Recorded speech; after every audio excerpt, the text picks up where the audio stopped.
Bonjour à tous et merci de nous rejoindre pour cette émission spéciale Ensemble contre le virus. Nous sommes en direct. Je suis sûre que vous êtes très nombreux en Nouvelle-Aquitaine à vous poser des questions, notamment suite à l'allocution du président Macron hier soir. Alors on va tenter de répondre à quelques-unes de vos questions avec nos invités et avec Delphine. Bonjour Delphine. Bonjour Vanessa, bonjour à tous. C'est vous qui allez être le relais effectivement des questions des téléspectateurs. Oui, des questions on en a déjà pas mal. Ouais. Les questions vous pouvez les poser sur les 3 pages Facebook de Nouvelle-Aquitaine, donc France 3 Limousin, France 3 Poitou-Charentes et France 3 Aquitaine. Et puis un numéro de téléphone, c'est Christelle qui vous attend au 05 55 04 32 00. Et l'idée de cette émission, c'est évidemment pas de rajouter de l'anxiété à l'angoisse, mais de vous donner des réponses les plus justes possibles. Voilà toutes les questions que vous pouvez vous poser. Je suis ravie d'essayer de répondre à vos questions avec vous trois. Bonjour messieurs.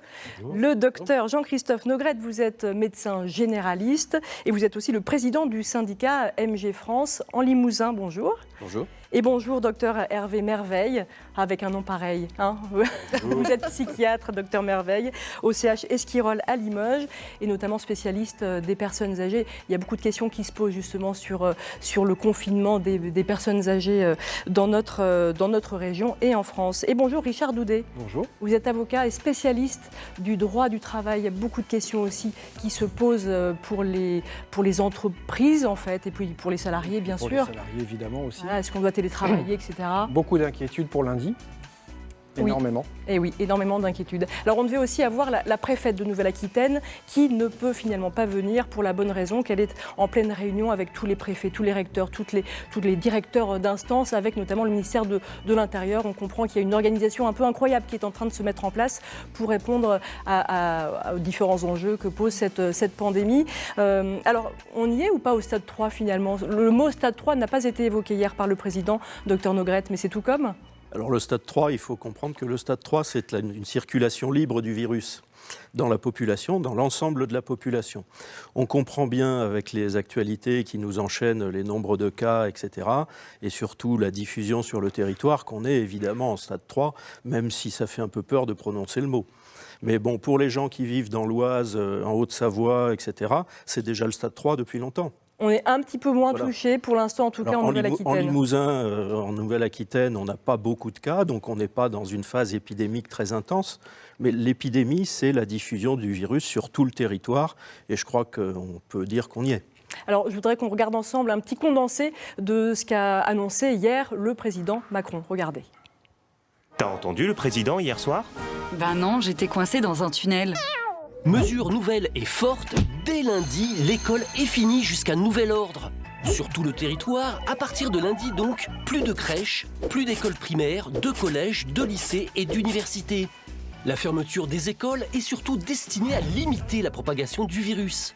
Si on ne constate pas jusqu'à présent de forme grave du coronavirus chez les jeunes, il constitue néanmoins un des principaux vecteurs de contamination dans la population. Et il est absolument déconseillé de faire appel aux grands-parents pour garder les enfants. En effet, il est recommandé aux populations les plus fragiles, c'est-à-dire les personnes de plus de 70 ans et celles qui sont atteintes de maladies chroniques ou respiratoires et en situation de handicap, de redoubler de prudence et de rester autant que possible à leur domicile. Néanmoins, les transports en commun sont pour l'instant maintenus, mais chacun est invité à limiter ses déplacements et à faire preuve de responsabilité en respectant les consignes de protection, lavage des mains, etc. Côté hôpital, on se concentre sur l'essentiel. Les opérations bénignes seront reportées pour augmenter les capacités d'accueil des hôpitaux. Du côté des salariés, on garde ses distances. Objectif, télétravail dès que c'est possible. Et on se serre les coudes. L'État prendra en charge l'indemnisation du chômage partiel de ceux qui seront momentanément privés d'emploi. L'heure est à la solidarité. La trêve hivernale est reportée de 2 mois et chacun est appelé à aider son voisin. Contre le virus, ensemble, c'est mieux. Alors on va revenir sur différentes de ces mesures qui ont été annoncées hier. Si vous avez des questions, n'hésitez pas à nous les poser en direct en appelant au 05 55 04 32 00. Je me retourne vers vous, docteur Nogrette. Est-ce que selon vous, les mesures qui ont été annoncées hier sont adéquates et suffisantes ? Alors suffisante, l'avenir le dira, mais adéquate, oui. Il s'agit de freiner la circulation du virus. Ça signifie qu'on va essayer qu'il n'y ait pas trop de nouveaux cas à la fois. Parce qu'effectivement, les possibilités du système sanitaire, c'est une quantité finie. On ne peut pas les augmenter indéfiniment. Autrement dit, on doit avoir une régulation du nombre de nouveaux cas. Alors, limiter les rassemblements, limiter la fréquentation d'endroits très peuplés, c'est une bonne idée. Fermer les écoles aussi. Ça a fait ses preuves dans d'autres épidémies sur l'ensemble de la planète. C'est un système qui marche, on le sait. Non pas pour empêcher l'épidémie, il faut bien le comprendre, pour la ralentir. On peut rappeler que la France est le pays le deuxième en Europe, derrière l'Italie, à être touché par cette épidémie, même cette pandémie. Quelques chiffres juste, 61 personnes sont mortes depuis le début de l'épidémie en France, 2876 cas ont été diagnostiqués. Voilà, est-ce que ça vous fait vraiment peur, ce virus ? Non, il ne s'agit pas d'avoir peur. C'est un virus qui s'attrape d'une façon qu'on connaît, qui se soigne, comme la plupart des viroses, sans médicaments, avec simplement un accompagnement des conséquences qu'a le virus, et qui, la plupart du temps, guérit. Il faut savoir que 98% des gens qui vont être infectés par ce virus vont guérir. Ça, c'est important de le rappeler. Ça, c'est important de le rappeler. Mais effectivement, avant d'être guéri, il peut y avoir des moments très difficiles. Dans un certain nombre de cas, il faudra passer par une hospitalisation, voire même par la réanimation. Voilà. Donc on ne peut pas dire que c'est rien, mais on ne peut pas dire non plus que c'est la peste du Moyen-Âge. Alors, on a pas mal de questions de téléspectateurs et on va tout de suite écouter Brigitte qui a une question à vous poser. Vous allez essayer d'y répondre.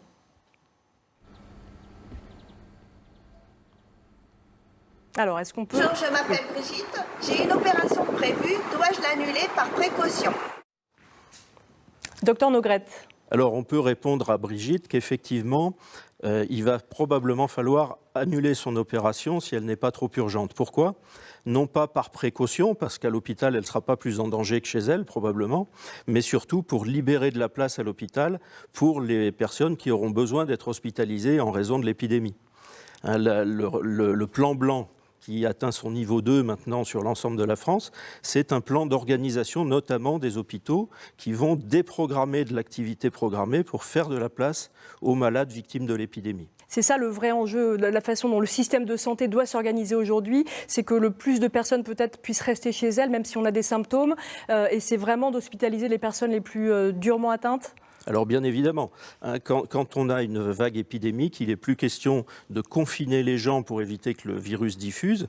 C'est quelque chose qu'on fait dans la mesure du possible, mais qui n'est plus la mesure essentielle. La mesure essentielle, ça devient de soigner les nombreux malades et de les soigner avec les moyens adaptés. C'est-à-dire que quelqu'un qui a simplement un rhume, un petit mal de gorge, c'est comme quand on a un rhume ou un mal de gorge provoqué par un autre virus finalement, et on peut très bien rester à la maison et éviter de contaminer l'entourage, mais on n'a pas besoin des moyens de l'hôpital pour soigner ça. Effectivement, les moyens de l'hôpital, c'est à réserver aux gens qui ont de réelles difficultés de respiration, qui ont besoin d'être surveillés en continu, qui ont besoin d'oxygène, qui ont besoin de tout un tas de soins de support. Et ça, c'est quand même une petite partie des gens qui vont être touchés par le virus. Vous qui êtes médecin généraliste, et puis après on aura peut-être une question, depuis hier, est-ce que ça a changé quelque chose pour vous ? Jusqu'à présent, finalement, les gens se dirigeaient plutôt vers l'hôpital. Là, vous allez être peut-être plus mis à contribution ? Écoutez, la médecine générale, elle a l'habitude de prendre en charge des épidémies.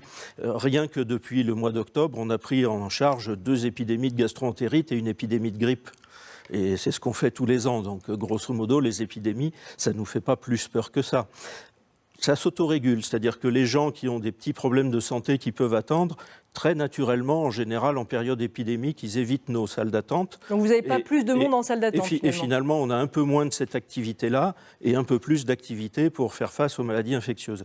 Personnellement, moi, en presque 30 ans d'installation, je n'ai jamais été totalement débordé avec des malades qui attendent et qui font la queue dans la rue. Et là, pour l'instant, ça ne change pas ? Et pour l'instant, c'est pareil.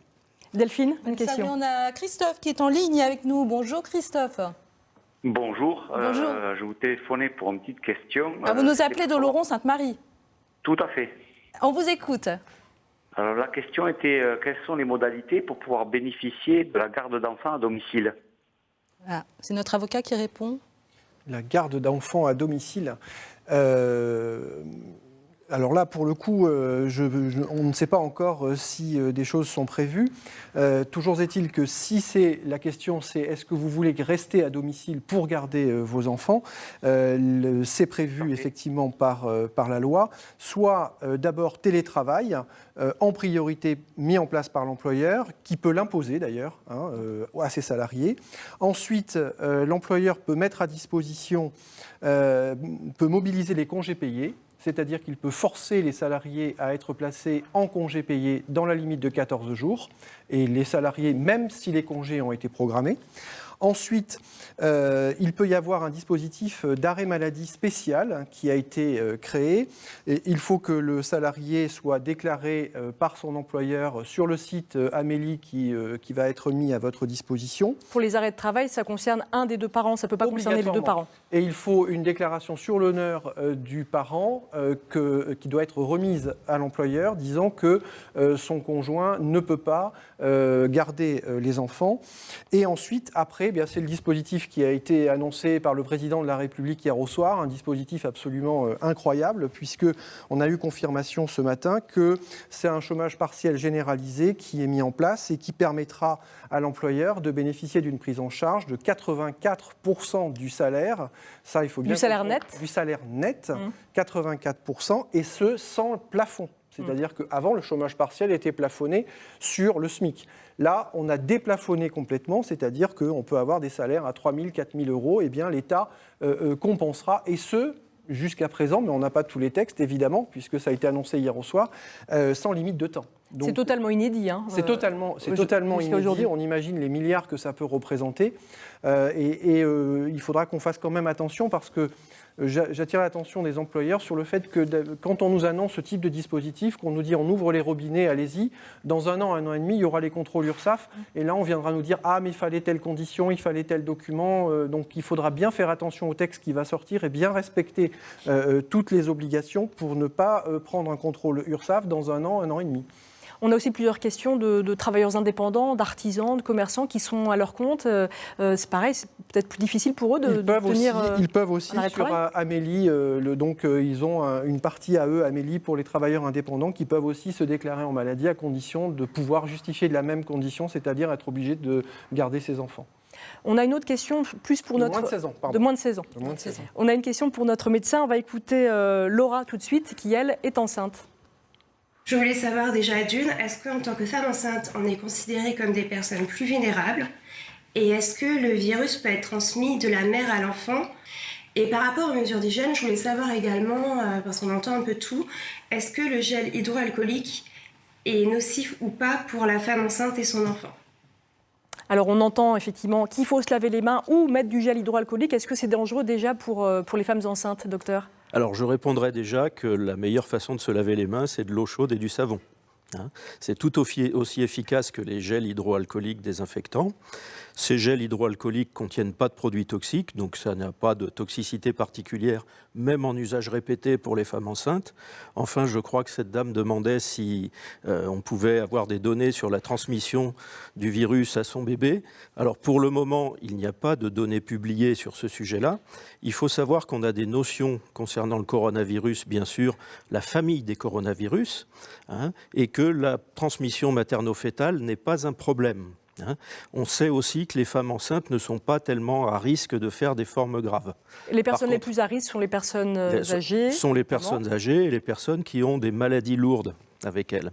Donc effectivement, pour les femmes enceintes, a priori, pas de risque très particulier. Mais je fais quand même une réserve parce que c'est un nouveau coronavirus et qu'il n'est pas du tout possible à l'heure actuelle d'exclure qu'il ait des caractéristiques particulières en ce domaine-là.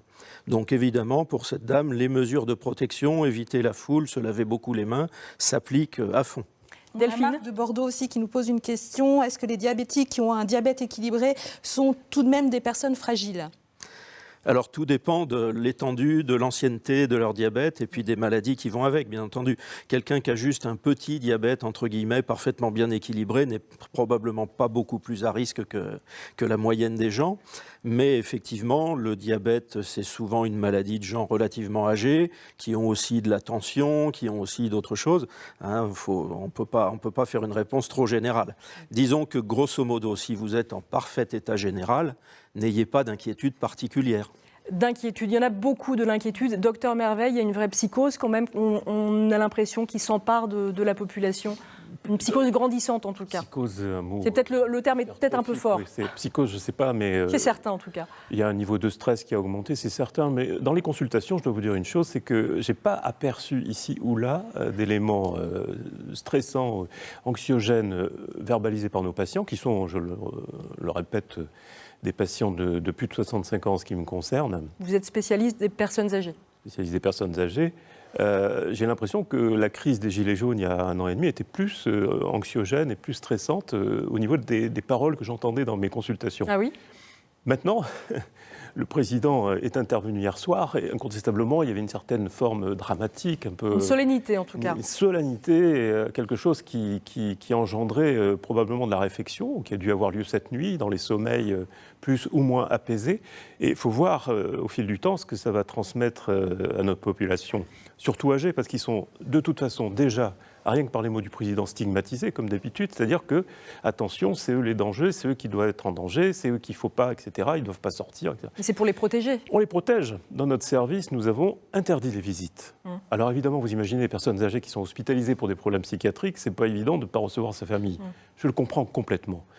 Mais vous imaginez que si on avait des cas de transmission en hospitalisation dus à des visites impromptues d'enfants, de petits-enfants, on nous le reprocherait aussi. Il est nécessaire de prendre des mesures qui sont de toute façon critiquables, mais qui auraient été largement critiquées si elles n'avaient pas été prises. C'est un petit peu ce qu'a fait M. Macron hier soir. Ce sont des données épidémiologiques qui, bien sûr, seront probablement récupérées politiquement, mais il fallait le faire, quoi. Ça c'est certain. Mais est-ce qu'effectivement, dans les EHPAD où les personnes sont confinées, ne peuvent plus recevoir de visites, il y aura un effet peut-être sur le long terme qui peut être compliqué, dont on ne connaît pas encore effectivement les effets, un vrai isolement qui peut s'installer chez les personnes âgées? Je vais être un petit peu cru, mais je vais vous dire une chose, les personnes âgées, elles ont l'habitude de la solitude dans les EHPAD. C'est terrible à dire. Alors, il y a beaucoup de familles qui vont réagir à ce que je vous dis, parce qu'il y a beaucoup de familles qui sont très étayantes, très présentes. Mais il faut bien dire que la plupart du temps, nos anciens ont l'habitude de se retrouver seuls dans une chambre. Les équipes des EHPAD sont extrêmement présentes. C'est une nouvelle famille pour eux, souvent, vous savez. Et je pense qu'ils sont tout à fait à la hauteur de la mission de les accompagner dans ce stress supplémentaire, de faire au mieux pour verbaliser les choses et mettre des paroles là-dessus, parce que ça c'est important justement en termes de psychothérapie, mettre des paroles. J'ai peur de quoi ? Vous savez, on a la peur de l'épidémie, il ne faudrait pas qu'on tombe dans l'épidémie de la peur, et je crois bien que depuis quelque temps, là, j'ai peur malheureusement qu'on glisse vers ces incertitudes. Vous voyez, vous parlez de psychose. Psychose, c'est très particulier, c'est autre chose, mais le stress, l'angoisse du lendemain, et tout simplement, vous savez, c'est toujours la même problématique, c'est la peur de la mort. Ouais. C'est un contact à la mort, c'est quelque chose qu'on ne perçoit pas. Quand vous prenez un camion en pleine voiture qui est en face de vous, là, vous savez d'où ça vient, le virus, on ne sait pas où il est. Donc la peur naît et grossit.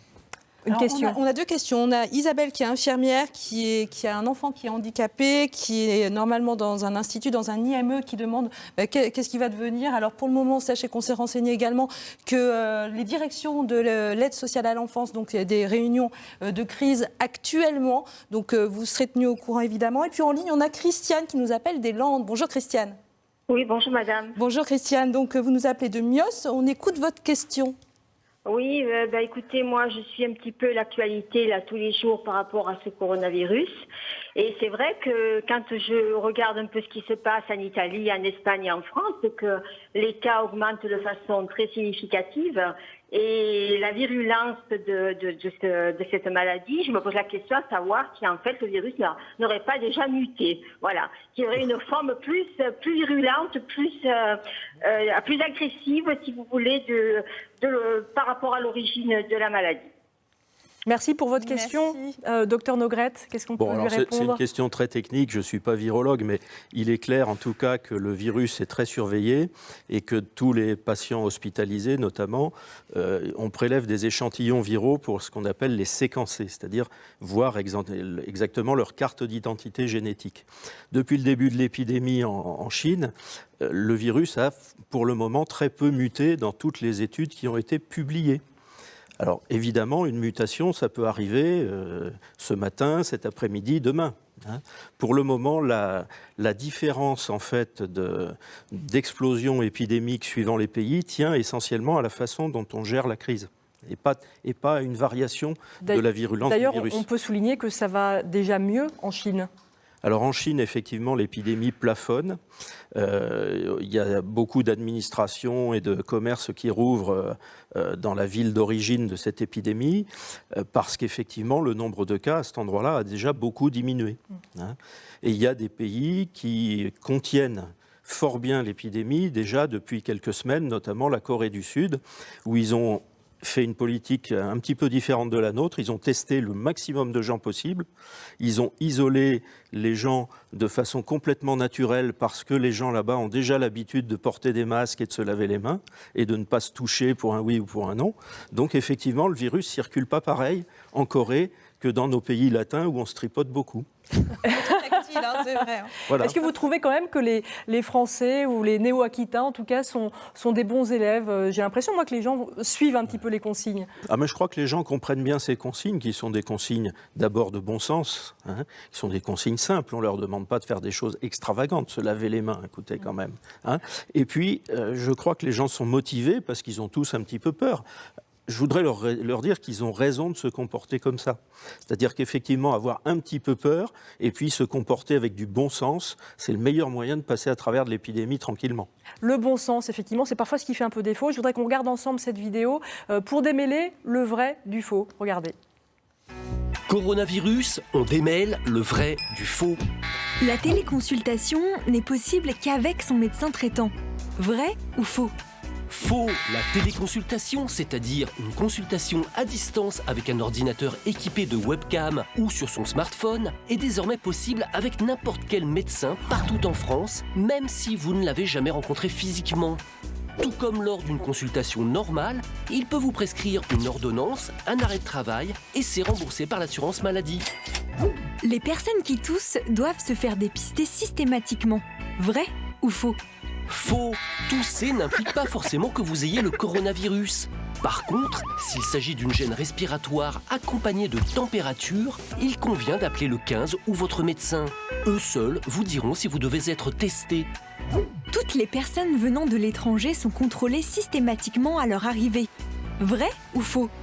Faux. Pour l'instant, aucun contrôle dans les aéroports ou les gares n'est effectué pour les passagers provenant de zones à risque, comme l'Italie ou la Chine. Contrairement à d'autres pays, les autorités françaises ont estimé jusqu'à présent qu'un contrôle ne présente aucune garantie valable pour lutter contre la propagation du virus. En revanche, une fermeture des frontières dans les prochaines semaines n'est désormais plus exclue, mais à l'échelle européenne. Avec le printemps et l'augmentation des températures, l'épidémie va s'arrêter. Vrai ou faux ? Faux. En l'état actuel des connaissances scientifiques sur le Covid-19, rien n'autorise à penser qu'un changement de climat, une augmentation de température feront disparaître le virus. Ce virus est nouveau, on n'a pas d'expérience sur la durée, la situation est donc inédite. Effectivement, une situation inédite et puis pas mal de rumeurs, donc ça fait du bien effectivement de démêler parfois le vrai du faux. Si vous avez des questions, vous pouvez nous les poser en direct, on tente d'y répondre au 05 55 04 32 00. Et des questions, il y en a quelques-unes encore, Delphine. Oui, alors justement, on va éclaircir un petit peu la situation. Il y a Sabine qui nous pose une question sur Facebook. Pourquoi le plan blanc n'est pas systématiquement déclenché ? Mais il l'est, docteur. Mais le plan blanc est déclenché et il est même activé à son niveau 2 depuis hier. Alors, est-ce que vous pouvez rappeler ce que c'est que le plan blanc ? Grosso modo, le plan blanc, c'est un plan d'organisation du fonctionnement des hôpitaux. Les blancs, c'est les hospitaliers, c'est ceux qui ont des blouses. Ah, d'accord, voilà. C'est là. Donc, effectivement, il y a un degré, en fait, à chaque étape du plan blanc, de mobilisation du personnel, notamment d'annulation de congés, etc., de rappel de gens qui sont en repos. Il y a une organisation de l'activité des services. Enfin, voilà, c'est un plan qui est très vieux, le plan blanc. C'est pas quelque chose qui a été inventé pour le Covid-19. Voilà. Il y a d'autres questions. On a d'autres questions, alors d'Yvette ou encore de Françoise qui vont faire leurs courses dans les supermarchés, qui demandent est-ce qu'il faut laver les baguettes de pain finalement qui ne sont pas emballées ? Est-ce qu'il faut laver les boîtes de conserve ? Alors, les produits emballés, entre guillemets, il suffit de les déballer et de se laver les mains après avoir défait l'emballage. Pour la baguette de pain, elle peut la passer 5 minutes au four. Voilà, encore du bon sens. Voilà, mais surtout, conseil pratique. Surtout qu'elle se lave les mains, le petit gel hydroalcoolique ou même un flacon, une pissette d'alcool, ça suffit. Voilà, un peu d'alcool sur les mains en sortant du supermarché quand on lâche le caddie. C'est sur les pièces de monnaie aussi ou les billets. Bien sûr, bien sûr. On ne peut pas laver les billets quand même. Mais non, mais on va les pas. pièces de monnaie, c'est compliqué. Voilà, il faut être raisonnable. Il y a ce qui est faisable. Si vous voulez décontaminer une maison, vous pouvez. Si vous voulez décontaminer la forêt, vous ne pouvez pas. Voilà, c'est simple. Donc, quand vous ne pouvez pas décontaminer la forêt, c'est vous qu'il faut décontaminer. On peut rappeler aussi que si finalement les établissements scolaires sont fermés, c'est parce que les enfants sont les plus porteurs de la maladie, ou c'est parce qu'ils maîtrisent moins aussi effectivement les gestes barrières. Pourquoi est-ce que les enfants sont plus visés ? Alors les enfants, on leur apprend très facilement à se laver les mains, ils le font très bien. Simplement, immédiatement après, ils jouent, ils se crachent dessus, ils se griffent, ils se mordent, ils jouent au ballon. Voilà, on ne peut pas empêcher les enfants d'être des enfants. Donc effectivement, il y a une transmission très importante entre enfants, surtout dans un milieu confiné, comme une classe d'école ou une cour de récré. Est-ce que parce qu'ils déclarent aussi peut-être moins la maladie, alors en plus facilement vecteurs de transmission? Oui, voilà. Alors en plus, les enfants sont assez peu malades avec le coronavirus. En principe, pour le moment en tout cas, ils ne font pas de forme sévère. Donc ils tiennent bien debout, ils sont bien actifs, ils bougent. Et donc effectivement, ils peuvent répandre beaucoup plus facilement le virus. Savoir que ce virus, il est quand même assez contagieux. Le fameux navire au large du Japon, là, on a commencé par découvrir une vingtaine de cas dessus. Et puis quelques semaines après, il y avait 500 personnes qui l'avaient attrapé. Alors même qu'on confinait les gens dans leur cabine, qu'on leur posait leur plateau repas devant la porte, sans contact avec le personnel, etc. Donc effectivement, ce virus est contagieux. On ne peut pas dire le contraire. Alors tout à l'heure, on a une autre question. On parlait des personnes âgées. Une question pour les personnes âgées qui vivent chez elles, au niveau des visites, des aides ménagères, des aides à domicile. Comment ça se passe ? Je pense qu'il ne faut surtout pas que ça s'arrête. C'est un lien essentiel. C'est les aides ménagères, c'est les plus grands soignants que l'on puisse apporter à nos anciens. Je pense que c'est exactement pareil qu'à l'hôpital. Ce sont des gens qui sont aussi formés, je pense, à contenir la nécessaire attitude de lavage des mains, peut-être le port du masque si c'est nécessaire, mais il ne faut surtout pas couper le lien avec les anciens parce que alors là, ça sera une catastrophe. Déjà que ce n'est pas facile en temps normaux, je dirais. Ce que je voulais dire par rapport aux enfants, c'est qu'hier soir, il y avait une tranche de la population qui était complètement déstressée à l'annonce de la fermeture des lycées. Je peux vous dire que les jeunes qui sont en vacances, et certains enseignants, j'en connais quelques-uns, qui étaient plutôt heureux. Pour les enseignants, je pense que ce n'est pas vrai du tout, parce qu'ils se font beaucoup de soucis pour leurs élèves, mais les parents se font beaucoup de soucis pour la garde de leurs enfants, ça c'est certain. Par contre, j'ai senti qu'au niveau de la jeune population, il y avait une certaine, une liesse. Alors, il y a une inquiétude toutefois par rapport aux élèves qui sont en terminale, qui vont passer le bac, savoir si pour Parcoursup, les profs auront le temps de rentrer dans l'ordinateur tous les vœux, etc. Et puis de savoir effectivement pour l'enseignement professionnel, comment ces élèves vont pouvoir travailler. Alors, il y a effectivement il y a des choses qui se décident actuellement. Donc en ce moment. On ne peut pas répondre à toutes les questions, évidemment. Il y en a beaucoup qui sont autour de la fermeture des établissements scolaires. Et puis, on a quelqu'un en ligne. C'est Marie qui nous appelle de Bordeaux. Bonjour Marie. Oui, bonjour. Bonjour, merci d'être avec nous ce matin. On écoute votre question. Oui. Merci pour votre émission. Alors moi, je suis cardiaque. J'ai une HTAP, donc je suis sous oxygène. Il y a longtemps que je sais me protéger. D'abord, j'ai pas peur. Et la question que je voulais poser, j'ai ma mère qui a 99 ans, qui est dans un EHPAD pendant que je suis absente de la maison, a refusé de faire une procuration. Donc, elle veut absolument que je l'amène voter. Donc, moi-même, je suis en maison de repos en ce moment. J'ai demandé une procuration pour aller la chercher, enfin, une autorisation, pardon. Je voulais savoir, puisqu'il n'y a pas de masque, est-ce que une écharpe ou un foulard en coton peut la protéger? C'est une bonne question. Comment s'appelle votre maman, Marie? 99 ans. 99 ans. Et comment elle s'appelle? Marthe. Marthe, alors, pour Marthe. Parce elle a toujours milité pour le droit des femmes, donc elle ne veut pas prendre la procuration, elle veut que je l'amène. Mais c'est bien, c'est une bonne citoyenne. Ouais, bonne citoyenne. On va essayer de rassurer Marthe et Marie. Hein. Effectivement, une bonne écharpe devant le museau, c'est mieux que rien du tout. Hein. Ça va protéger un petit peu. On ne peut absolument pas dire dans quelle mesure ça va protéger, mais c'est certain que ça fait une barrière. Le fait de maintenir les élections municipales, qu'est-ce que vous en pensez ? J'en pense qu'un bureau de vote, ce n'est pas un endroit où il y a une foule. Hein, on est beaucoup plus en danger dans une file d'attente au cinéma où on va être tassés les uns sur les autres parce qu'on veut tous avoir la meilleure place que dans un bureau de vote où les gens en général défilent un par un avec suffisamment d'espace.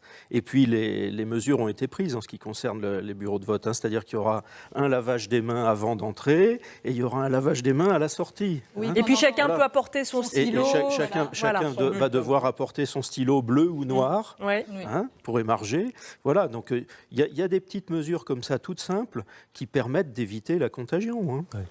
Hein. Oui, on avait une question de Claude Barraco par rapport aux lignes de bus. Alors, parce que les gens se posent des questions. Déjà, pourquoi les établissements scolaires sont fermés et pas les transports en commun? Donc ça, c'est une question que vous allez répondre. Et puis, Claude nous demandait, les lignes régulières de cars autour de Limoges sont-elles suspendues? Non. Elles ne sont pas suspendues pour le moment. Pour le moment. C'est parce que on n'est pas en phase 3 officiellement. Est-ce qu'en phase 3, si on y passe officiellement, vraiment, est-ce que ça risque d'impacter aussi les transports ou pas forcément? J'espère bien que même si on passe en phase 3, on restera raisonnable et qu'on n'interdira pas tous les transports, parce que ça serait une paralysie totale de l'activité. Mais un peu ce qui se passe en Italie du Nord, quand même, depuis une semaine. Oui, mais ça, c'est quand même un petit peu disproportionné. Ah, selon vous, c'est disproportionné, voilà. d'accord. Le cas de l'Italie du Nord, l'épidémie a explosé d'une façon très brutale chez eux, donc ils prennent des mesures entre guillemets un petit peu désespérées. Mais bon, c'est pas la situation qui est la nôtre. Hein. Et donc interrompre tous les transports, alors qu'il est simple de se laver les mains avant de monter dans les transports, de se laver les mains en descendant des transports et d'éviter de se tousser dans le nez les uns les autres. Voilà, il faut garder les pieds sur terre, quoi. Richard Daudet, je crois que vous êtes déjà très sollicité depuis ce matin, hein, par notamment des chefs d'entreprise, quelles sont les demandes que vous avez? Les chefs d'entreprise et les salariés. Ce matin, j'ai garé ma voiture sur le parking et tout de suite, on est venu me voir.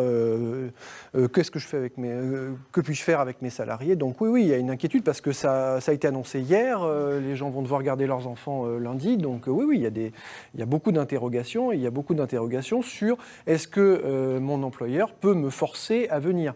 Donc il faut quand même avoir conscience qu'il y a une obligation générale dans le Code du travail qui impose à l'employeur de protéger ses salariés contre tous les risques dont il a connaissance. Donc là, on a évidemment connaissance d'un risque lorsqu'on a un salarié qui est en contact avec le public. Et donc clairement, un employeur qui a des salariés qui ont en contact avec le public, il ne peut pas les forcer à venir au travail. C'est une évidence. Donc c'est pour ça que les dispositions ont été mises en place. Je vous l'ai dit, donc télétravail et puis ensuite arrêt maladie. Quelles que soient les conséquences économiques. Voilà, ce sont des vies qui sont en jeu, hein, on l'a compris, donc quelles que soient les conséquences économiques. Et je rappelle que le président de la République a aussi annoncé, un chef d'entreprise qui dit à son salarié « il faut que tu viennes parce que de toute façon, moi, il faut que je fasse du chiffre d'affaires ». Le président de la République a aussi annoncé des dispositions tout à fait exceptionnelles pour les entreprises qui vont voir les charges sociales repoussées. C'est quelque chose qui risque de laisser des traces quand même dans notre société. Je me tourne peut-être vers le psychiatre que vous êtes, docteur Merveille. C'est le mot idéal pour le psychiatre, si vous voulez, c'est que ce genre d'événement laisse des traumatismes. Oui. Et comme vous le savez, maintenant, on s'aiguillonne de plus en plus au niveau de la sémiologie psychiatrique et des causes des maladies psychiatriques. Il y a très souvent, à plus de 70%, un trauma qui traîne. D'où le développement des thérapies type cognitivo-comportementales qui sont très importantes, surtout par rapport à ces phénomènes de peur d'épidémie, et aussi de MDR, vous savez, cette technique qui vient des États-Unis, parce que les Américains, ils ont le droit de rentrer en France avec leur technique. Maintenant, on n'a plus le droit d'aller aux États-Unis, mais enfin, peu importe. Pour l'instant.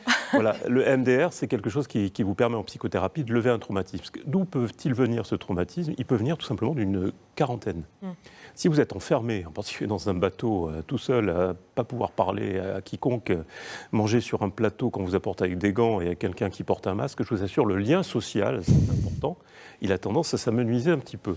Donc je crois qu'il est important de prendre cette notion du trauma et de ce que ça pourra entraîner plus tard, parce que si l'anxiété n'est pas palpable actuellement dans une consultation, je peux vous assurer que d'ici quelques temps, ça va ressurgir certainement et réveiller des traumatismes anciens. Vous savez, j'étais malade quand j'étais gamin, ou mon père a connu la guerre, mon père a connu Simon. Voilà, il y a des choses qui peuvent ressurgir, entraîner des mouvements de dépression, des mouvements d'anxiété, de stress post-traumatique aussi. Richard Doudet, vous vouliez réagir? Alors moi, j'aurais une vision plus positive des choses. Ouais. J'ai l'impression qu'on va peut-être revenir à la solidarité enfin et qu'on va arrêter l'individualisme. Et en tous les cas, je le souhaite. Ça peut être l'une des vertus du coronavirus. Que s'est-il passé, moi, ce matin, au sein de mon cabinet? Eh bien, les consoeurs, secrétaires ont commencé à dire, eh bien, écoute, pour les enfants, on va s'organiser, on va les garder ensemble, on va faire des tours de garde. Et j'espère bien que, au sein des usines, au sein des entreprises, au sein des quartiers, on va s'organiser. On a mis dans la rue 600 000 étudiants. Je pense que ces 600 000 étudiants, ils peuvent peut-être chercher dans leur quartier, s'il y a des femmes ou des parents qui ont besoin de garder leurs enfants, ils peuvent peut-être venir travailler leurs cours et rendre service à leurs voisins. Si on pouvait retrouver cette solidarité grâce à ce foutu virus, ça serait déjà quelque chose de vraiment génial. Et je suis sûre qu'il y a plein d'initiatives, effectivement, qui sont en train de naître, notamment en Nouvelle-Aquitaine, dont on essaiera de se faire le relais dans cette émission. Dr Marveil. Je crois savoir qu'il y a des étudiants en médecine qui se mobilisent énormément, les facultés. Et cette notion-là du réveil de la solidarité nationale, j'ai le sentiment personnel qu'on en avait énormément besoin. C'est dommage que ça passe par le biais d'une maladie qui peut être dangereuse, et en particulier pour nos anciens, mais c'est comme ça, c'est la vie. Il faut impérativement valoriser, mettre en place des différentes structures pour réveiller les volontés, réveiller le désir de citoyens d'aider notre pays qui en a bien besoin.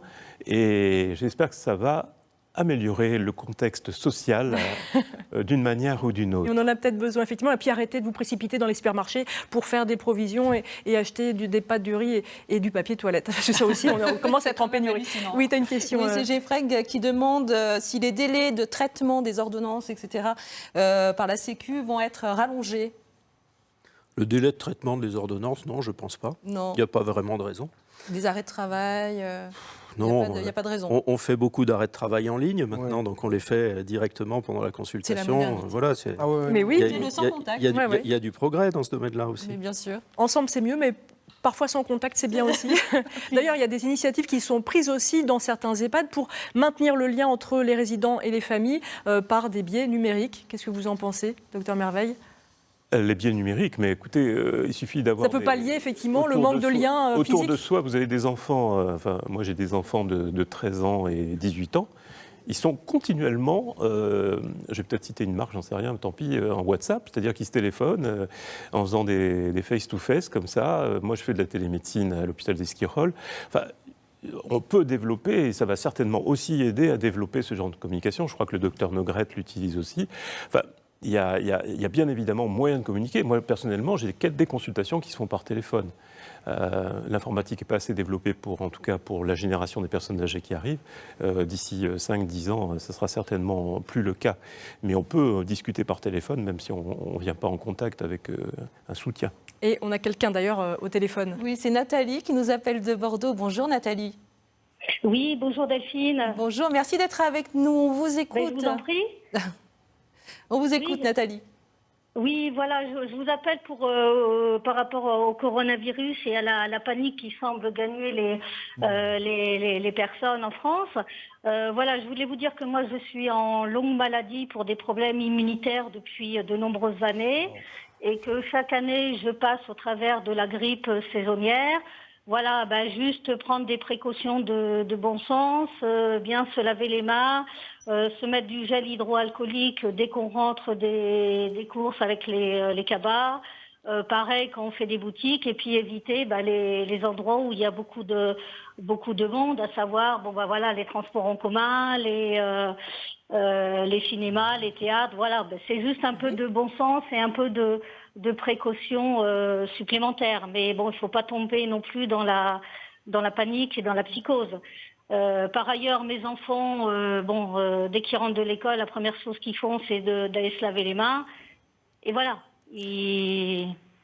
Merci Nathalie. Merci Nathalie, c'est un beau message. Oui. Elle est pleine de bon sens finalement. Elle a tout compris, Nathalie, c'est très bien. Et elle se protège, elle protège. Et d'ailleurs, elle vous dit même que ça marche. Mais oui, ça fonctionne. Bon, ça fait du bien d'entendre des gens juste plein de bon sens. On va peut-être justement rappeler ces bons gestes dont on parle depuis le début de l'émission. Ça fait pas de mal, regardez en vidéo. Pour éviter la propagation du coronavirus, pas de panique. Pour vous protéger et protéger les autres, c'est pas sorcier. Si vous en avez, pensez à emporter avec vous un flacon de gel hydroalcoolique qui vous servira dans la journée. Une fois dehors, pas la peine de vous emmitoufler dans votre écharpe. Elle ne remplace pas les masques de protection qui sont d'ailleurs recommandés seulement si vous êtes malade. Dans un lieu public, mettez un frein momentané à votre sens du contact. Respectez une distance de plus d'1 mètre avec les gens qui vous entourent, surtout si vous restez en leur aimable compagnie plus d'1 quart d'heure. Dans les transports en commun, souvenez-vous que le coronavirus survit sur les surfaces inertes. Une fois arrivé, ayez le réflexe gel hydroalcoolique ou lavage des mains. Ne faites pas le malin. Évitez votre bureau et adoptez le télétravail. Et si d'habitude vous n'êtes pas la fée du logis, c'est le moment de changer. Et hop, un petit coup de lingette. Et pour le téléphone, itou. Méfiez-vous, le virus peut stagner dessus. Désinfectez-le et continuez de tousser dans votre coude en toutes circonstances. De retour à la maison, ne relâchez pas vos efforts. Restez vigilants dans les espaces communs, c'est pour le bien de vos voisins et de votre famille.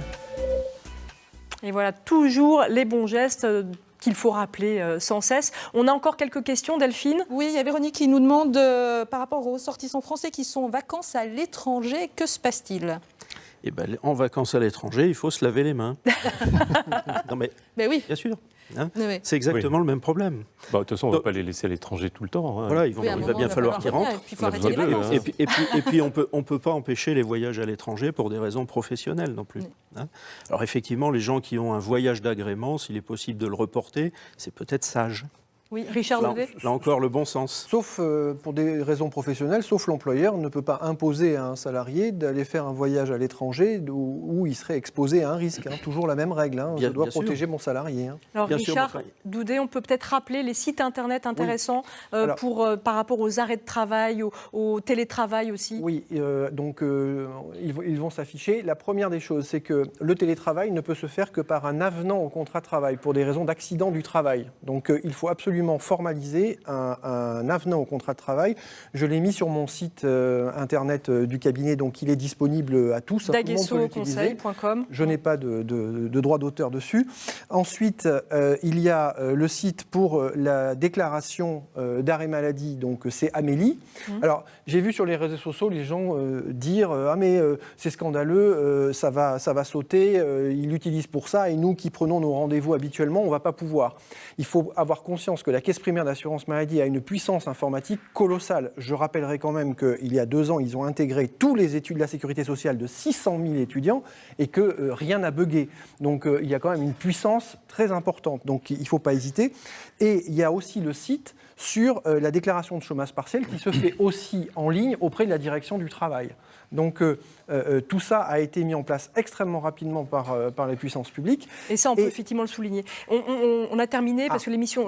Un dernier petit mot ? Oui, il y a 5 secondes. Le ministère du Travail, il y a une question-réponse qui a été mise en ligne le 9 mars, qui est absolument génial. C'est ministèredutravail.gouv.fr. Question-réponse sur le coronavirus qui est vraiment génial. Et puis un numéro vert, toujours un numéro donc gratuit national. Si vous avez des questions sur le coronavirus, vous pouvez appeler au 0800 130 000. N'hésitez pas. On relayera aussi tous les sites internet sur nos pages Facebook à nous de France 3 en Nouvelle-Aquitaine. Merci à tous de nous avoir suivis, d'avoir posé aussi des questions au téléphone ou sur Facebook. Merci à toutes les équipes qui ont participé à préparer cette émission spéciale. Et merci à vous, messieurs, pour vos conseils et vos informations. Allez, passez une très belle journée et à très vite. Et lavez-vous les mains. Et lavez-vous les mains.